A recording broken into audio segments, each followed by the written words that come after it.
Welcome. Today we're going to be discussing the technique charging RAM, its execution, some of the things that can go wrong during its execution, things you can do to compensate for that, and general things you should know about the technique. So the first thing you should know about is this is a front tackle where the opponent is trying to pick you up and throw you on the floor. So the problem that happens is we're in class, we're trying to be nice to each other, and we do one of these, where I'm not really trying to tackle my opponent, so it makes it hard to work the technique. Remember, the idea of the tackle is I want my shoulder to be going at his hip, so I need to get below so I can grab and take him down, right?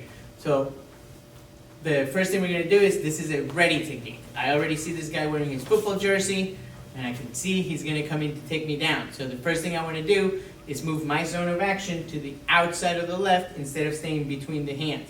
Now keep in mind we have a technique where if that doesn't work and you stay between the arms, which is broken RAM, that's where you would take advantage of that. But this one counts on the fact that as he's coming in, I'm going to shoot my arm to get to the outside of his zone of action while moving off the line of attack and keeping him on the line of attack.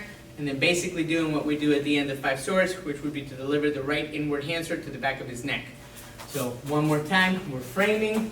He comes in and I shoot. And remember, I want to be at or above the elbow. So if we rotate real quick, you will see this is the first thing that can go wrong is I try to catch him and I don't catch him at the elbow, and then I get hit with the elbow. So the idea is I want to think of this almost like a punch. I'm trying to punch his bicep so I can get past his elbow so I can clear the arm. And then again, I'm moving off the line and delivering my outward hand sword.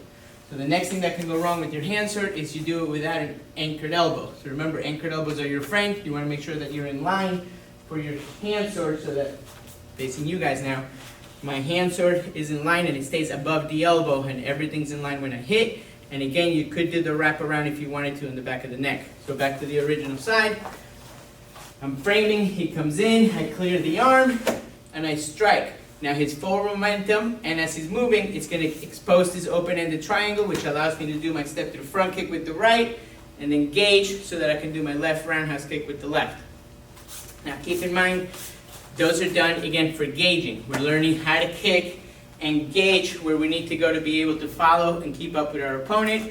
But just like some of our techniques, we have long versions, short versions, and middle versions.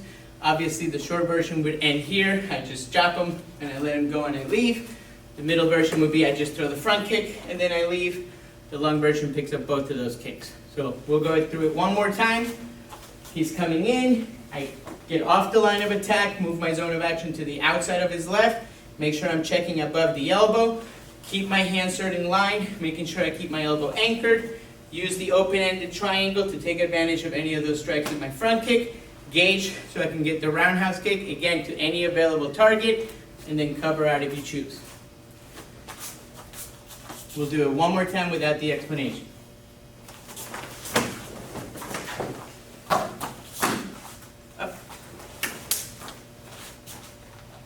We hope this video helps you. Thank you very much.